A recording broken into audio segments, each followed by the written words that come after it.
Olá, Alan. Hoje a gente vai fazer uma coisa um pouco diferente. Eu conheci no Instagram um professor de oratória e persuasão. Tem mais de 125 mil seguidores e ele é ateu e tem vários vídeos em que ele debate com cristãos a não existência de Deus. Entre esses vídeos eu encontrei também um vídeo em que ele comenta um texto de Allan Kardec da Revista Espírita de 1862. O nome dele é Edson Toshio. Eu acho que vai ser interessante a nossa conversa sobre ele. Eu acho que sempre é interessante, até mantendo os modos que Kardec adotava no seu tempo. Quando aparecia alguém colocando algum ponto de vista contraditório ou diferente do que ele falava, ele trazia, né, esse pensador, esse comentador, e assim fazia a crítica em cima no seu ponto de vista. Então, acho que nós estamos aqui seguindo modelos de Allan Kardec. É importante lembrar que Kardec, acredito que faria a mesma coisa. Ele estaria aberto a ouvir críticas. E o que a gente faz aqui é isso, no Espiritismo Sem Censura. Vamos ouvir o que ele pensa e vamos, a partir do que ele pensa, do que ele vai falar, a gente comentar. Tá? Então vamos juntos aí assistir ao vídeo do Toshio. Sobre Allan Kardec e o Espiritismo, basta você saber uma coisinha só. Vai lá, na Revista Espírita de 1862, mês de abril. O título é Perfectibilidade da Raça Negra. E lá você vai ver um dos textos mais racistas já escritos, com esse verniz espiritual, basicamente dizendo que as pessoas da raça negra não teriam como evoluírem, como serem melhores. Pois é, Alan. É bastante assustador ouvindo uma pessoa falar dessa forma.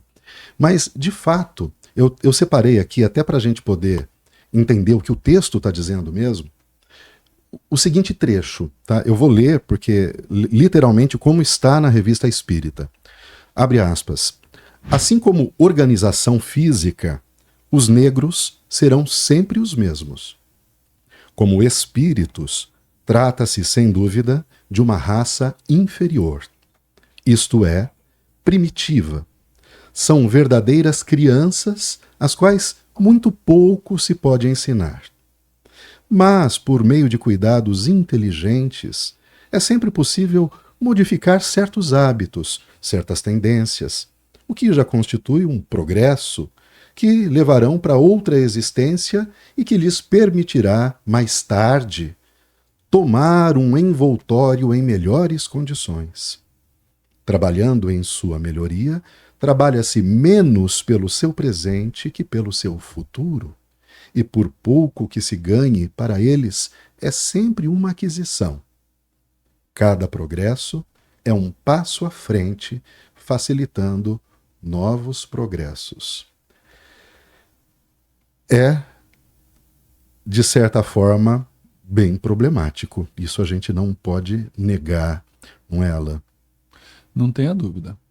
É que já começa com alguns erros, né? Por exemplo, a raça humana não tem subespécie. Então aí já tem um problema. Como animal, nós somos humanos. Todos.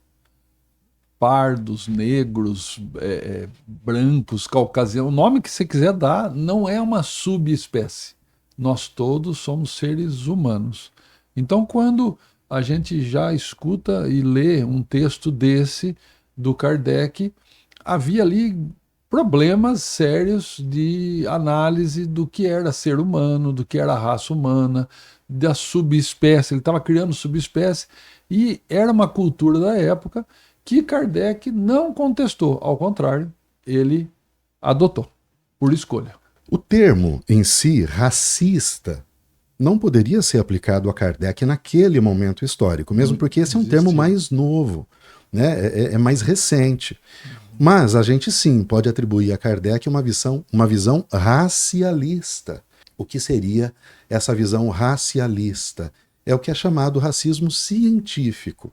Ou seja, naquela época de Kardec havia ainda muitas correntes que acreditavam na frenologia. E esse texto traz isso, inclusive nós convidamos, né, você a ler o texto completo. Você encontra na internet, pesquise lá, Revista Espírita 1862, Frenologia. E você vai ver que Kardec fala muito sobre isso, ele dá detalhes sobre a relação entre a constituição física da caixa craniana, por exemplo, e características morais do indivíduo. Isso, na época, era aceito por algumas pessoas. Isso é certo. Então, Kardec era um desses estudiosos que tomava a frenologia como base. Ele tomou a frenologia e trouxe como exemplo neste artigo. Mas também é necessário comentar que havia pessoas que eram contrárias. Tanto que a frenologia, já à época da escrita desse texto, em 1862, ela já tinha perdido muito da sua credibilidade. Lembrando que em 1857, Darwin publicou A Evolução das Espécies, né? E aquilo já mudou muito a visão sobre o que antes era aceito como hierarquização de raças. Então, realmente não existe uma raça humana, naquele tempo já havia. Então, e o problema é esse, Kardec acaba tomando como base um conhecimento que já estava bem superado no seu tempo. Então, nesse ponto, a gente pode argumentar que a fala dele não está errada. Não. Ao contrário, é algo para a gente se preocupar também quando lê isso na doutrina espírita. Sim. Ou seja, a fala dele está totalmente equivocada, totalmente errada, segundo os padrões de hoje. Mas para alguns padrões da época, ela estava adequada. Sim. Mas volto a ressaltar, é importante lembrar, para alguns padrões da época. Porque Sim. também na época dele havia correntes que não acreditavam nisso. Ou seja, Kardec fez uma escolha deliberada em escolher essa visão. E aqui no começo do texto que eu li, ele vai dizer que como constituição física, os negros são iguais. E é o que você disse, em termos de corpos de raça. Somos uma raça única.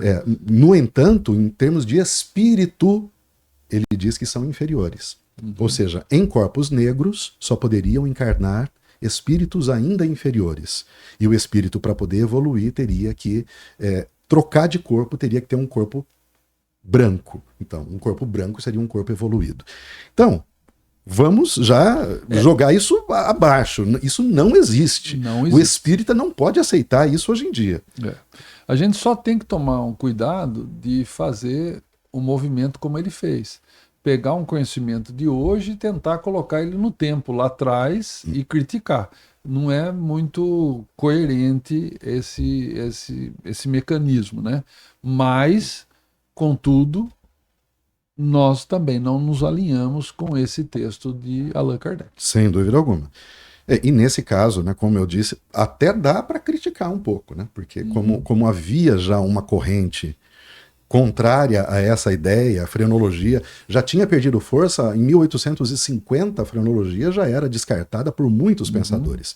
E Kardec fazia parte de muitas sociedades de ciências ali. Ele estava atento a tudo que estava acontecendo. Ele acompanhava o magnetismo desde antes do espiritismo. Então, vamos lá, vamos continuar o que ele vai falar daqui para frente. Vamos lá. Essas brancas, entende? Então, é um texto abjeto, é uma grande porcaria. E aí você vai pegar e vai dizer: mas Allan Kardec não tinha contato com espíritos mais evoluídos, espíritos superiores que já sabiam, digamos, entre aspas, a verdade? Ué, eles não sabiam então que racismo é errado? Que isso é imoral? Que isso seria considerado crime mais pra frente? Será que eles evoluídos não saberiam disso? Se não sabiam disso, então eles não eram evoluídos, ora bolas. Ou nunca existiram. Essa fala dele mostra um desconhecimento de como aconteceu a codificação. Na codificação, veja que é uma reunião de códigos, é uma reunião de ideias. As perguntas e os questionamentos vinham de Allan Kardec. Por sinal, a gente sempre cita ele como uma pessoa de grande bom senso para elaborar as perguntas. As respostas vinham através de médiuns que recebiam destes espíritos, e Kardec adotou um procedimento de generalidade concordante, ou seja, ele mandava a mesma pergunta para diversos médiuns, e somente aquelas que as respostas foram geralmente concordantes que ele adotou para a obra da codificação. A obra da codificação são cinco livros básicos. A Revista Espírita era um material publicado por Kardec como ensaio. Por quê? Ele precisava levantar uma série de perguntas e questionamentos que pudessem abranger e atingir um público maior. Ele não tinha as tecnologias de hoje de comunicação. Então era através de uma publicação. Nessa revista espírita, ele trouxe inclusive muitos contraditores da própria doutrina para analisar. Então veja que era um trabalho de ensaio, de elaboração. Nesse texto em particular, sim, Kardec deu o ponto de vista dele, nós já concordamos com isso. E nós não gostamos desse ponto de vista, porque nós justamente pensamos muito ao contrário. Mas estava no livro dos ensaios, estava na revista, que era a parte dos ensaios. Mas temos que ficar claro com uma condição aqui. Para nós, o Espiritismo não é uma revelação. Ou seja, não é algo que foi recebido e é sagrado. Não é algo que não pode ser criticado. Não é algo que não pode ser questionado. É uma base de estudo que não deve parar naquela publicação. Muito interessante isso, Alain, e é isso mesmo. Eu sei que é difícil para nós espíritas, para muitos espíritas que estão nos ouvindo, é muito difícil ouvir alguma coisa de Kardec, ouvir uma crítica a Kardec, mas é exatamente essa postura que a gente tem que adotar. Kardec era um homem das ciências, era um cientista, e como você disse, a revista espírita era um espaço de ensaios. Ele publicou ali a opinião que ele tinha, a base, ele deu uma base. Ele baseou aquela opinião dele na frenologia, que é uma ciência, uma pseudociência, hoje reconhecidamente uma pseudociência, mas que na época ainda tinha algum espaço, apesar de já em 1862, como dissemos, já tinha sido negada por muitos grandes estudiosos da época, mas ele baseou essa opinião dele na frenologia. E publicou esse texto. O que ele esperava com isso? Que outras pessoas lessem esse texto. Outros estudiosos lessem, de outras áreas lessem esse texto. E que depois respondessem a ele esse texto. E com base nisso, ele ia formando novas ideias, porque a ciência evolui desse jeito. Então a gente não está olhando para uma coisa definitiva. E você colocou muito bem, vamos lembrar. A obra espírita é composta por 5 livros. A obra principal, o Livro dos Espíritos, o Livro dos Médiuns, o Evangelho segundo o Espiritismo, o Céu e o Inferno e a Gênese. Esse texto não foi publicado em nenhuma dessas obras. Ou seja, consta da Revista Espírita, consta de Allan Kardec, sim, demonstra um racialismo da época, que era comum à época dele, sim, mostra que Kardec poderia ter escolhido outra base epistemológica para poder trazer os seus argumentos, mas para a gente está dentro da normalidade da ciência. E isso também que você colocou sobre revelação é ótimo, porque o que nós pensamos é isso. O Espiritismo, mesmo o Livro dos Espíritos, mesmo o Evangelho segundo o Espiritismo, não são livros sagrados. Significa que pode haver erros ali? Pode. Não é definitivo. Né? Senão eu vou tratá-los como se trata a Bíblia ou outros livros sagrados, ou ao Corão. Não é assim. A gente tem o direito, porque as ciências vão evoluindo. E Kardec colocou isso muito bem. Quando as ciências evoluírem, fique de que lado, ele falou? Da ciência? Da ciência. É. Ou seja, ele não queria que a gente tivesse aquele pensamento fixo, ortodoxo, né, congelado, enregelado. Não, a gente tem que... A doutrina espírita é progressiva. Então eu posso olhar para trás e falar, nossa, que texto todo torto. Tranquilo, só que isso não me abala como espírita. Como espírita que acredita no aspecto científico da doutrina. E menos religioso, porque da parte religiosa isso pode me ofender realmente. E ainda reforçando a frase que você lembrou e trouxe de Kardec, né? Se você tiver dúvida, fique com a ciência. A ciência de hoje deixa muito claro que nós somos uma raça única, Homo sapiens, todos nós, e os espíritos evoluem em todos esses corpos, em várias situações, em várias oportunidades, passamos provavelmente por todos no processo evolutivo. Então não tem nenhuma sub-raça no Homo sapiens para falar que uma é melhor do que a outra ou tem mais mérito do que a outra. Então é muito claro isso para mim. E é importante ressaltar também que, assim como as ciências biológicas, as ciências naturais evoluíram, as ciências humanas e sociais também.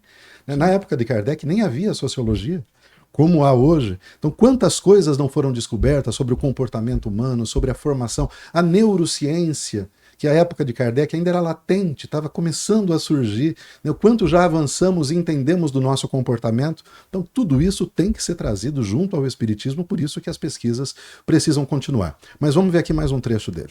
Tocha, mas foi erro do Allan Kardec, isso não tem nada a ver com os espíritos e tal. Não, calma aí. Se ele era o precursor, aquele que ensinava, aquele que publicava, como é que esses espíritos então não chegaram? Você é maluco? Tá errado isso daí. Não tem, né? Pois é. Continuou lá fazendo, escrevendo, ensinando um monte de idiotice, um monte de mitologia e contribuindo ainda mais para o racismo. Simples desse jeito e, repito, dando esse verniz de espiritualidade para justificar por que os negros... Eu gostaria de falar de uma frase, né? Assim, ele pega esse gancho para falar que Kardec comentava um monte de idiotices. Então, aí ele está dando uma ênfase sem sustentação. Ele só está aumentando em cima de um fato que nós também não concordamos, né? Então, a gente tem que sempre tomar um pouco de cuidado com esse sensacionalismo que vem da retórica. Comentário violento, desnecessário. Desnecessário e não sem contribui, contexto. Não contribui para a discussão. Não é uma crítica válida. Não contribui. Ninguém vai mudar de opinião porque eu vou chamar de idiota o argumento dele. Não funciona assim. A ciência não funciona assim. Né? Mas vamos lá, vamos seguir. Deveriam sofrer e se lascar na vida. E outra coisa que você falou aí, que você concorda comigo, né, em relação à religião cristã, você deveria ler essa revista espírita, cara. Por quê? Porque lá eles se declaram cristãos, coloca Jesus como exemplo da moral e tudo mais. E para eles são cristãos, tá muito claro lá na revista. Você tem que entender, então, desse... Esse é um ponto interessante, né, Alain? Nós somos cristãos, aqui ele diz que nós nos afirmamos cristãos. Mas esse é um termo que tem que ser tratado, esse é um assunto que tem que ser tratado com muito cuidado. Porque, na verdade, o que é ser cristão? E qual é a proposta do Espiritismo com relação ao cristianismo? Veja, o cristianismo, ele não existia à época do Cristo. O cristianismo ele veio muito tempo depois. O que nós chamamos de cristianismo hoje é toda uma organização, inclusive com uma influência política muito grande. E depois, pela dissidência, foram sendo criadas diversas vertentes desse cristianismo. O que Kardec nos traz, o que ele procura nos apresentar a partir de Jesus, é o exemplo primeiro, né? O que ele vai chamar de cristianismo redivivo, ou cristianismo primitivo. Então, esse é um nome complicado, visto que o cristianismo vem depois. Mas sim, o exemplo de Jesus, não pelo cristianismo religioso que nós conhecemos. Nesse ponto, nós, espíritas, não somos cristãos. E poderíamos avançar ainda mais. Nesse aspecto, nem Cristo é cristão, porque o Cristo morreu antes da criação do cristianismo. O que ele trouxe foi um conjunto de ideias, de valores, uma moral, uma ética muito própria. É essa ética que nós seguimos. É a ética da coletividade, a ética de acolher os mais fracos, os mais vulneráveis, essa visão de mundo acolhedora. Então é isso que o Espiritismo traz como referência do Cristo. E quando ele apresenta Jesus como modelo, é com esse objetivo. É como eu devo me conduzir na vida. Vamos olhar para os passos de Jesus, como Jesus se conduziu. Não para os dogmas que foram criados depois, para os sistemas que foram criados depois, com outros objetivos, inclusive de manutenção de poder, de conquista de poder e de dinheiro, né, Alain? A gente poderia gravar um podcast só sobre isso. Inclusive é um assunto realmente muito rico. Porque se nós o uso de nos apropriarmos de certas palavras que têm conhecimento geral né, na sua etimologia, às vezes complica em vez de explicar, né? Então, quando nós, falando dos exemplos do Cristo, nos chamamos de cristãos, nós aderimos a todas essas correntes que vieram pós-Cristo. Então, talvez a gente precisasse criar uma outra palavra, né? Nós somos os seguidores dos exemplos do Cristo, né? Daquele amor que ele exemplificou, da sua vivência no mundo, desse exemplo. Daí, para isso, a gente muitas vezes utiliza a palavra cristão, cristianismo, e realmente por um uso natural dessas palavras. E a gente acaba criando uma série de confusões, né, no entendimento dos outros. E é interessante, porque se você me pergunta, Wilson, você é cristão? Eu vou dizer que tipo de cristão? Católico? Ortodoxo? Da igreja anglicana? Protestante? Ah, sim, protestante. Mas qual protestante? Das igrejas tradicionais? Batista, calvinista? Existem hoje centenas de denominações, cada uma delas fazendo interpretações diferentes de textos, de trechos, de acordo com interesses próprios. Não é isso que nos interessa. E o que Kardec faz é tirar só a parte moral dos ensinamentos do Cristo e compilar isso numa obra chamada O Evangelho segundo o Espiritismo, não querendo criar um evangelho. Isso se critica muito em Kardec também, essa parte que dita religiosa, mas não é isso. Ele tirou os ensinamentos morais, éticos, principais do Cristo, aqueles que são inquestionáveis. Em cima desses ensinamentos, ele fez uma compilação com um comentário de alguns espíritos sobre aquilo. Então, para a gente, Jesus é essa referência, mas nós não somos cristãos na acepção da palavra. Então, nesse ponto, o companheiro Toshio, ele está um pouco enganado, né? E é bom ele se aprofundar um pouquinho mais nesses aspectos. Mas vamos seguir até o final, né? Decidir o que tu queres, mas o espiritismo mudou. Não importa, a base é podre. A base é podre. Se ele errou nisso, com certeza todo o resto ali esquece, cara. É fake, é mitologia, não existem espíritos, não tem mundo espiritual, não tem reencarnação. E duvido alguém provar o contrário. Vai lá, lê e veja a idiotice que é esse tipo de revelação. E eu não estou dizendo aqui que todos os espíritas, obviamente, são racistas. Estou dizendo que a base do Allan Kardec do espiritismo é isso. E quem acredita nisso está acreditando em mentiras. Igual como qualquer outra religião. Sai da caverna, vai estudar e seja feliz. Valeu, fui. Nosso objetivo é realmente sair da caverna, né, Alan? Com certeza, não viver de sombras. Não viver das ilusões do sombras mundo. Também, né? Exatamente. Mas é complicado, porque o que ele coloca ali, ele está dizendo o seguinte, olha, joga tudo fora. A base, já que existe alguma coisa errada, tem uma laranja podre ali no cesto, joga o cesto todo fora. Não dá para tirar aquela laranja podre ali? Esse texto é uma laranja podre? Para mim é. Sim. É uma laranja que está ali no meio das outras laranjas boas, né? Então, vamos separar esse texto e tirar tudo que é bom da obra de Kardec. Tem muita coisa boa. Eu não posso dispensar tudo porque tem algumas coisas que não estão de acordo com o que nós acreditamos hoje. A gente pode fazer a comparação direta com a própria ciência. Quantas coisas a ciência trouxe como verdade na sua época e passado algum tempo aquilo foi deixado de lado. Então, porque aquilo foi errado, tudo o resto é errado da ciência, não dá para ser assim. Pois é. Né? A gente tem que fazer, e justamente Kardec queria essa nossa ação científica na codificação e queria que continuasse. Nós aqui sempre fazemos uma crítica ao próprio espiritismo que parou de fazer esse trabalho de Kardec. Né? E nós sempre estamos aqui tentando incentivar a volta dessa pesquisa contínua e numa busca de evolução contínua. Essa era a ideia. Né? Então, quando a ciência erra, ela é podre para o resto? Não.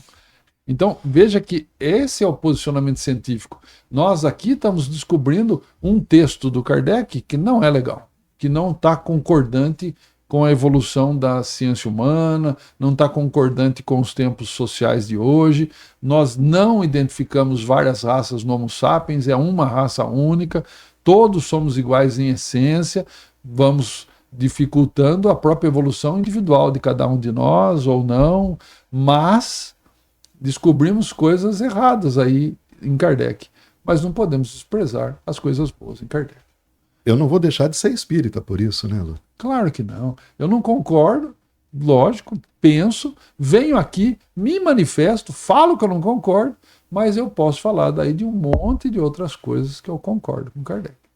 Nossa intenção é trazer a volta daquele Kardec, a volta daquele trabalho que não importa em colocar a razão face a face, né? Assim que ele falava, a única né? fé verdadeira Isso aí. é aquela que pode encarar a razão face a face em todas as épocas da humanidade. Então a razão nos dias de hoje nos diz, isso aqui é falho. Então a fé nossa tem que ser amparada em cima dessa racionalidade, em cima dessa verdade, não em cima de uma mentira, para que a gente realmente, citando o Toshio, para que a gente saia da caverna, né? É isso Nós agradecemos também ao vídeo, né, do Toshio que nós utilizamos aqui para poder fazer esses comentários. E a ele também, que se deu ao trabalho de citar o Espiritismo, né? Sim, sim. Não sendo espírita, isso para Claro, nós sempre claro. é muito rico, né? E que bom, né, que a gente tem esse vídeo também falando, né, e ajudando a gente a elaborar nossos pensamentos. Exatamente. Muito obrigado, meu amigo.